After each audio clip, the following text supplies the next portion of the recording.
E tá na hora da gente falar sobre o movimento e a precificação da soja lá na Bolsa de Chicago. Foi mais um dia positivo, a gente completa aí segundo ou terceiro pregão, não me lembro, de consecutivo aí de alta para os preços lá em Chicago. O mercado ele vem aí mostrando um momento de oportunidade, né? Depois de atingir preços abaixo dos US$ 12 por bushel no novembro, por exemplo, no vencimento de novembro. Mas será que é um movimento pontual? Será que é um movimento que veio para ficar? Quais são os fundamentos que justificam esse trabalho positivo nesse momento lá na Bolsa de Chicago? E eles se sustentam? Perguntas para quem entende e acompanha de perto o mercado. Meu amigo Mário Mariano está aqui com a gente, diretor comercial da AgroSoia, Novo Rumo Commodities. E aí, Mário, como é que a gente pode entender esse mercado que nas últimas sessões tem se mostrado em franca recuperação, né? Muita volatilidade nos mercados de commodities agrícolas, sobretudo, diante de mercados de energia, mercado cambial e o mercado de ações. Boa tarde, Alexander, nossos amigos do Notícias Agrícolas no campo.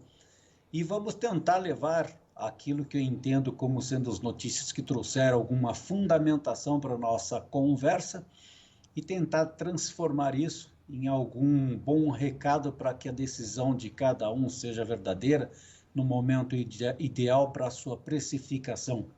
Diante dessa sua questão ou das questões a respeito do mercado de Chicago hoje, se olhar para o mercado de óleo, a alta foi significativa, 3,7%, assim como o mercado de farelo também teve uma alta boa de 1,8%. E não temos, ou não vimos pelo menos, a presença pesada dos últimos dias na liquidação dos fundos de commodities que estavam maciçamente comprados na soja por conta de um temor de produção e até mesmo de uma oportunidade de aquisição de grãos por parte da China, e tudo isso não aconteceu. Como os mercados de energia, câmbio e ações estão tendo melhores oportunidades, os fundos venderam pesadamente a ponto de atingirmos valores inferiores a US$ 12 no vencimento de novembro, como você disse na abertura. Essa pressão deixou de acontecer e, afinal de contas, esse resumo da saída dos fundos das posições compradas acabou resultando no menor volume comprado desde junho de 2020. Então, a pesada quantidade de venda de contratos nos mercados agrícolas na Bolsa de Chicago recentemente deixou de existir e está aí uma recuperação no complexo soja. Mas, Alexander, não é só uma saída, uma retração de fundos desacreditando na alta de preços, né? A safra americana está presente numa quantidade significativamente grande. Já há previsões aí de colheita de até 90 milhões de toneladas até o final dessa semana. Isso acaba pesando. No momento onde a demanda está reduzida, retraída, os chineses têm comprado neste mês um volume pequeno, 1 milhão, quase 1.600.000 toneladas, né? O dólar acaba pesando bastante, a alta do dólar a nível global tem pesado bastante e pressionou bastante as commodities agrícolas recentemente. Foi um fator também negativo e agora, com a saída dos fundos, talvez um pequeno assopro, né? Tem trazido aí alguma possibilidade de melhora nos preços. Pode ser passageiro, mas o mercado industrial continua correndo risco, afinal de contas, mercados de energia elétrica acaba trazendo uma vulnerabilidade muito grande para a construção das fábricas, não só a nível americano, mas também aqui na América do Sul e também na na Ásia, né? E diante de todo esse movimento, o que trouxe de melhor satisfação para poder julgar pelo menos um lado positivo, é que depois do furacão Ida, que provocou danos significativos no Golfo Americano, nessas últimas 2 semanas passaram por lá 8.100.000 toneladas. Não é um volume tão grande diante do ano passado, que no mesmo período teria já passado 12 milhões de toneladas. Mas pelo menos está se recuperando e mostra que os contratos vendidos por americanos para a China pode dar sequência diminuir a pressão negativa que vivenciamos desde semana passada, Alexander. Muito bem, então você trouxe alguns fatores que justificam essa movimentação positiva. Essa questão do farelo sendo demandado com alta hoje de quase 2%, o próprio óleo também ajudando a puxar, essa questão da volta aí ao mercado dos americanos, principalmente depois de um período parado por causa do furacão, mas você colocou aí um ponto importante de ser discutido, que é a colheita avançando nos Estados Unidos e um ritmo da China que ainda não convenceu, um ritmo de compra da China. Isso estanca essa possibilidade de alta dos preços, de continuidade de alta dos preços lá em Chicago, Mário? É uma avaliação a ser levada com bastante seriedade, porque pensa comigo, se os americanos venderam num passado e não conseguem entregar por conta do problema do furacão, esse soja está armazenado em algum lugar. Está chegando uma nova safra, segundo especialistas, o volume a ser colhido no total até o próximo domingo já somará 90 milhões de toneladas. Então, esse produto saiu do campo e estão dentro de armazéns. Se a saída é pequena e a entrada é grande, é possível que isso sofra uma pressão nos mercados, que pode ser na exportação através de prêmios, pode ser também na Bolsa de Chicago. Isso acaba criando, sim, uma preocupação onde os estoques antigos e os novos acabam pesando demais e sendo um motivo de baixa. Então, talvez essa alta que estamos vivenciando hoje possa ser momentânea ou se estabilizar, mas não criar uma tendência de alta, pelo menos com os fatores atuais. 90 milhões de toneladas de colheita americana não é um pequeno volume, né, Alexander? É um volume significativamente grande e, considerando o ano passado e também o valor das lavouras boas e excelentes indicando um rendimento maior do que o esperado, é possível que tenha uma limitação de alta e não crie uma tendência de alta conforme a alta vista no dia de hoje, Alexandre. Daí as expectativas mudam para a demanda, principalmente para saber o que a China está querendo comprar ou podendo comprar dos Estados Unidos. Qual que é a sua expectativa, Mário? A China vem ou não vem para as compras? Eu não encontro um apoio de registros de negócios concretos nos Estados Unidos por parte da China, a não ser o relato oficial do governo americano. Eu até vou corrigir aqui nessas últimas 2 semanas, ou pelo menos nas últimas 2 semanas, 16 dias aproximadamente, o resumo de vendas é da ordem de 1.460.000 toneladas. É metade do que o Brasil vendeu nesses últimos 20 dias. O Brasil vendeu um pouco mais de 3 milhões e 300 mil toneladas para entregas nos meses de novembro, dezembro e uma parte de janeiro. Então, eu penso que agora quem está precisando acordar um pouco é o mercado americano, porque o Brasil está plantando uma safra, segundo pesquisas do próprio governo americano, 145 milhões de toneladas. Temos um estoque de passagem que pode atender os interesses momentâneos dos chineses, e se os chineses não compram e não tem outro que faça a demanda estimada por eles, é possível que o mercado americano venha convalescer nos próximos dias de uma redução, uma retração de compras, e os estoques aumentem com essa entrada da safra e possa atingir os prêmios negativos ou prêmios não subam naquele país, e aí acaba sendo vendido na Bolsa de Chicago, pode criar uma tendência negativa ou impedir novas altas daqui para frente. Então, é um avanço limitado por conta de uma demanda inexistente, Alexander. Pois é, e essa demanda inexistente, do seu ponto de vista, tem a ver com esse momento que a economia chinesa vem passando, a questão dos problemas energéticos por lá, mais recentemente também aí a questão imobiliária, enfim, essa redução do PIB que já foi, inclusive, trazida aí para o mercado, para a discussão do mercado, isso pode impactar na demanda de soja ou não? Soja é uma questão estratégica e demanda é demanda, não vai ter jeito, não implicaria em menor demanda, Mário? Crise energética na China afeta demasiadamente o setor de alimentos, o setor do agronegócio, o mercado de fertilizantes defensivos para a agricultura, né?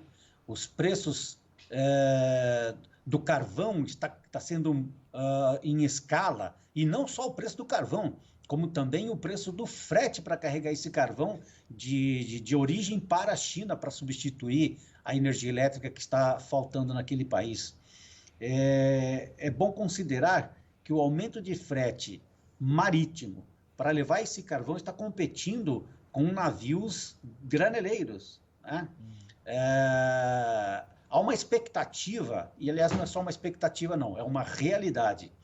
A realidade de entrega de até 10 dias de atraso para grãos em alguns portos, ou seja, o line-up de portos estão com 10 dias de atraso para a saída de grãos para a China, em detrimento ao grande volume de tráfego de navios de carvão com o mesmo destino.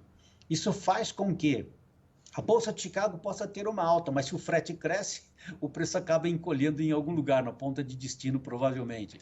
Eu estou tentando dizer para você que, conciliando o volume já embarcado, volume registrado por compra chinesa no mês de setembro, ficou assim, ó. O soja, ao acumulado neste ano, já está batendo na porta de 74 milhões de toneladas, o que representa 0,7% menor em relação ao ano passado. Mas se pegar o volume negociado no mês de setembro, 6 milhões e 900 mil toneladas, Alexander, é o menor volume de compra chinesa em 7 meses. O que houve de aumento foi o milho de 3 milhões e 500 mil toneladas comprada por chineses em setembro representou 226% sobre o mês de agosto. E no somatório, né, desses nove meses, já representam 275%, ou seja, chineses compraram quase 25 milhões de toneladas de milho. Então, um produto mais barato do que o farelo acabado ou a mesma matéria-prima para industrializar. E ainda nessa sequência, que indica uma troca de commodities por parte da China, as carnes e miúdos, por exemplo, eles importaram até agora 7 milhões e 400 mil toneladas, o que é uma estabilidade de preços em relação, uma estabilidade quantitativa em relação ao ano passado, mas diante do mês de setembro foram 8,5% menor, né? Então, onde eu quero chegar é que muito provavelmente está havendo uma troca de demanda por produtos, exatamente porque a falta de energia elétrica ou o custo muito elevado para industrializar o soja faz com que eles troquem e comprem produtos acabados. Então, nesse momento, eu entendo que há um problema de custo de transporte caro, matéria-prima chega caro na China, por exemplo, e para esmagar e colocar o produto acabado no mercado acaba ficando muito caro e o industrial tem prejuízo.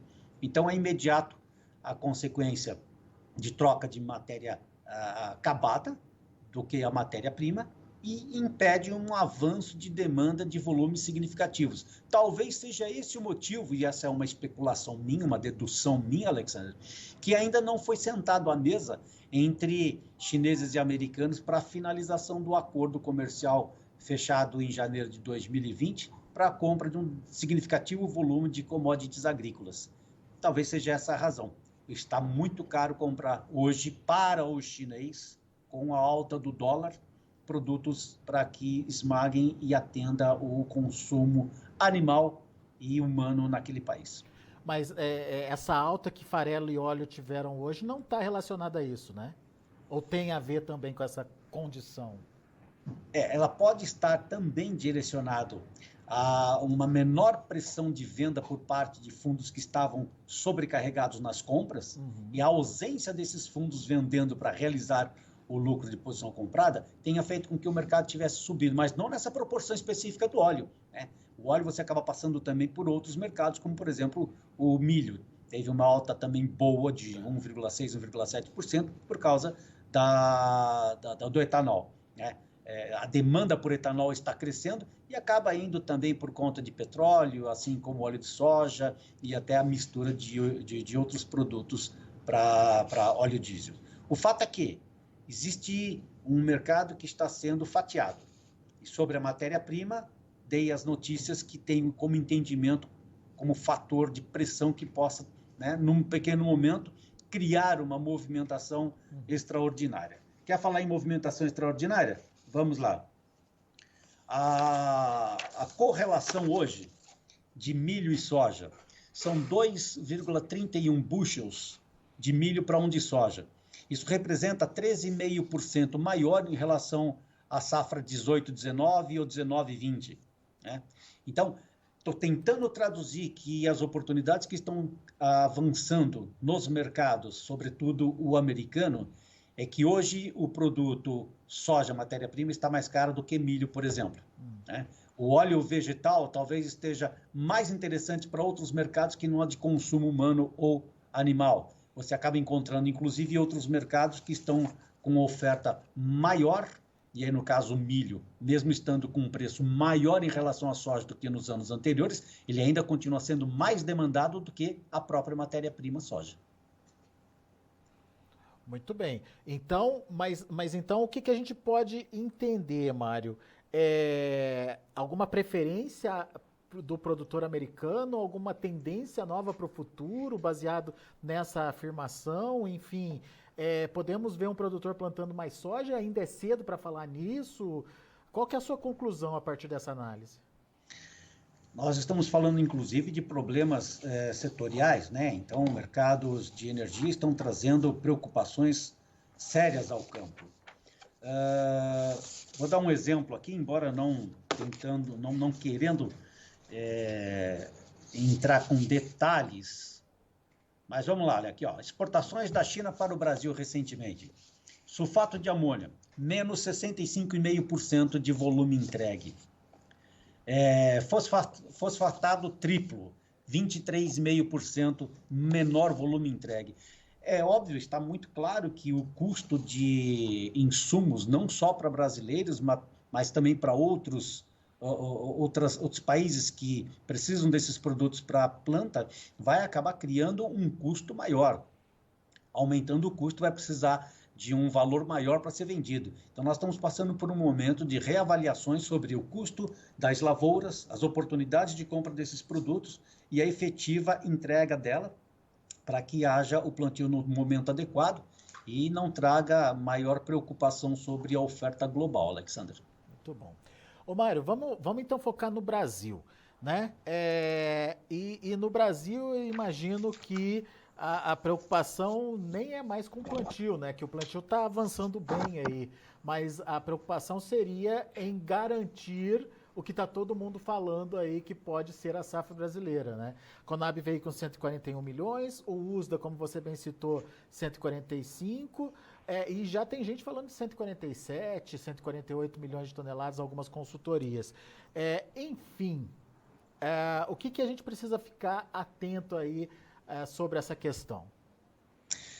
Eu entendo que a evolução do plantio do Mato Grosso já da ordem de 45%, a nível de Brasil 25% atualmente, ela está bem maior do que no ano passado, um ano bastante problemático de clima, que não teve umidade suficiente para largada a tempo e em épocas normais, acaba traduzindo sim numa possibilidade de aumento de produção. Agora, Mato Grosso do Sul e Goiás com 14% plantado, São Paulo 18% plantado, Rio Grande do Sul e Santa Catarina nem começaram, Paraná está firme, mas ainda assim existe ainda um espaço muito longo de clima, de tempo, que possa confirmar a largada do plantio nesses estados e o seu rendimento. Eu não tenho a capacidade de discutir o tamanho de um rendimento ou até mesmo o tamanho de uma safra, mas nesse momento dá para acreditar que está acontecendo um movimento em favor do Brasil, que está plantando uma quantidade significativamente grande, mas aí vamos testar com valores, né, a cautela ou não do produtor. As vendas antecipadas do Brasil, ela já é da ordem de 38%, 40%, né?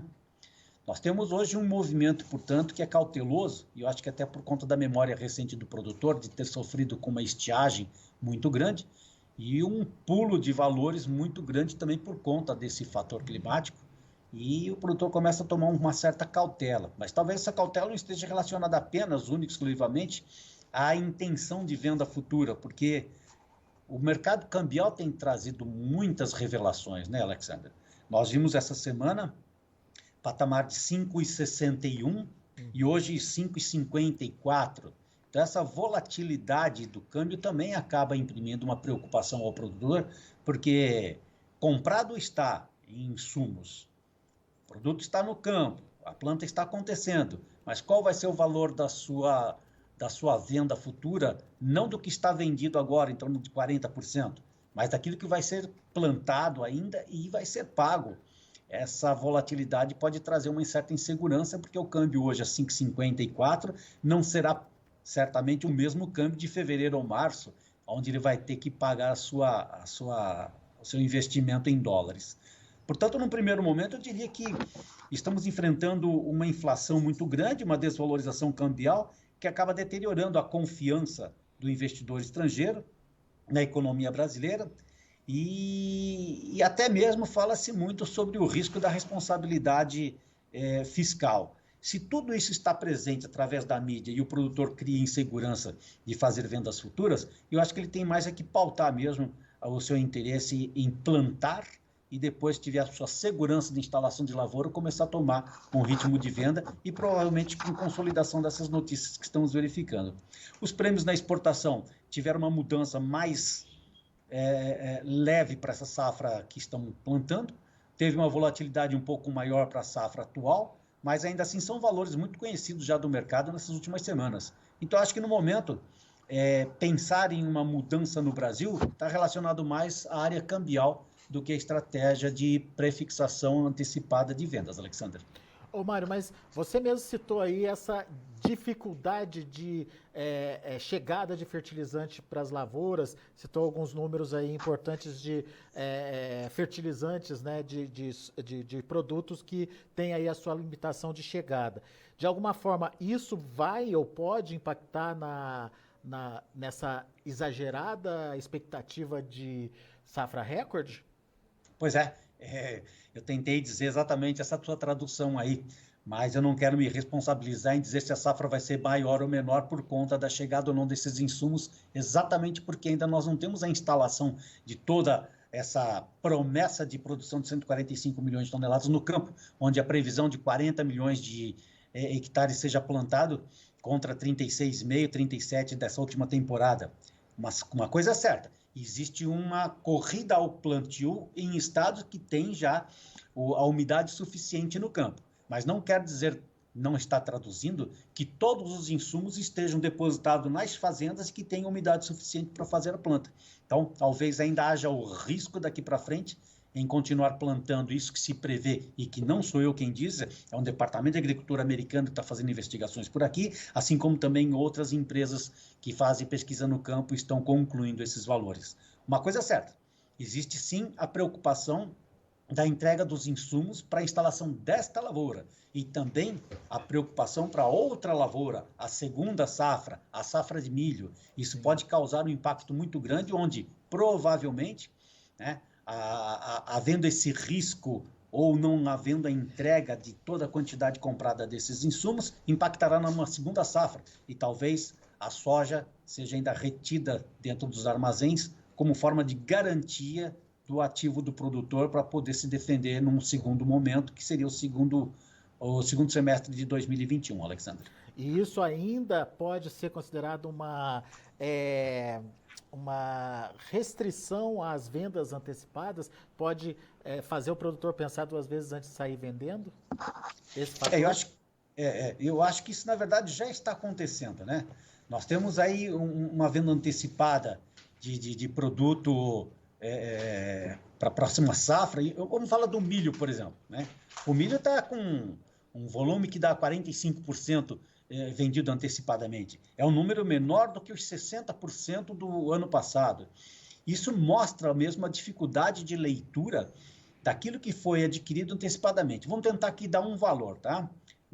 Dessa indecisão do produtor não fazer vendas antecipadas no volume comparado a anos anteriores.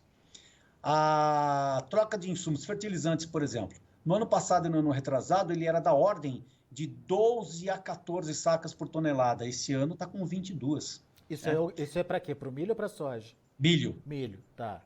Então, essa dificuldade de leitura da troca dos insumos faz com que ele tenha a seguinte propósito: eu vou vender hoje um milho que eu não sei qual é o custo que eu vou ter, ou se eu vou ter a entrega da mercadoria, né? Ou o custo que está praticamente 70% maior dessa commodity, do fertilizante, é tamanho que eu não posso vender os valores que estão me oferecendo agora. Então, acaba criando toda uma insegurança nesse momento, onde é mais provável que a pretensão do produtor esteja ligada ao campo, para plantar a soja, depois de instalada, ter a confirmação do recebimento futuro dos seus insumos para a planta de milho e depois tomar uma segunda decisão de precificá-la. Então, nesse momento, eu penso que há um risco muito grande e tem que ser reavaliado minimamente para recebimento desses insumos e instalação, não só do milho futuro, mas principalmente da safra de soja em curso, essa que nós estamos plantando agora, Alexander. Muito bom. Meu amigo, obrigado mais uma vez pela sua participação. Volte sempre, Mário. Foi muito rápido, mas foi muito bom estar com você. Até o próximo encontro, Alexander. Grande abraço, até a próxima. Tá aí o Mário Mariano com a gente aqui no Notícias Agrícolas, analisando o mercado, trazendo cenários, colocando aquela pitadinha aí de pimenta para as discussões. É importante que a gente tenha aí a análise feita por diferentes visões para que você possa entender quais são os possíveis cenários que vêm aí pela frente e a partir dessas várias visões, escolher aquela que mais se adequa à sua necessidade, à sua solução de comercialização aí na sua propriedade. É isso que a gente tem feito, é isso que a gente tem trazido para vocês, buscar as várias possibilidades aí, as várias visões de mercado para que te ajude nessa tomada de decisão. Muito bom, deixa eu passar para vocês os números, né, de fechamento das negociações lá na Bolsa de Chicago, começando com a soja. Soja, como eu disse, teve um dia positivo, altas até expressivas. Novembro, 12 dólares e 45 centes por bushel, 17,5 pontos de alta. Janeiro, 12 dólares e 55 centes por bushel, 18 de alta. O março, 12,64, 18,5 de alta. E o maio, 12 dólares e 73 centes por bushel, 18 pontos mais 25 de elevação. Vamos ver o milho. Milho também positivo hoje. Dezembro, 5,39, alta de 9 pontos. Março, 5,47, 8,75 de alta. Maio, 5,51, 8,25 de elevação. E o julho, 5 dólares e 51 centes por bushel, alta de 8 pontos. Para finalizar, o trigo, que também teve um dia positivo. Destaque aí para o dezembro, que fechou a 7 dólares e 49 centes por bushel, 13 pontos mais 25 de alta. O março também seguiu nessa toada de alta, fechou com quase 13 de alta, 7,61. O maio, 7 dólares e 64 centes por bushel, 12 pontos mais 25. E o julho, 7 dólares e 52 centes por bushel, alta de 12 pontos mais 25. Muito bem, são os números de hoje, já de fechamento do mercado lá na Bolsa de Chicago. A gente fica por aqui, agradeço muito a sua atenção e audiência. Se inscreva em nossas mídias sociais. No Facebook, Notícias Agrícolas. No Instagram, @Notícias Agrícolas. E em nosso Twitter, @Norteagri. E para não perder nenhum vídeo, não se esqueça de nos acompanhar no YouTube e na Twitch, Notícias Agrícolas Oficial.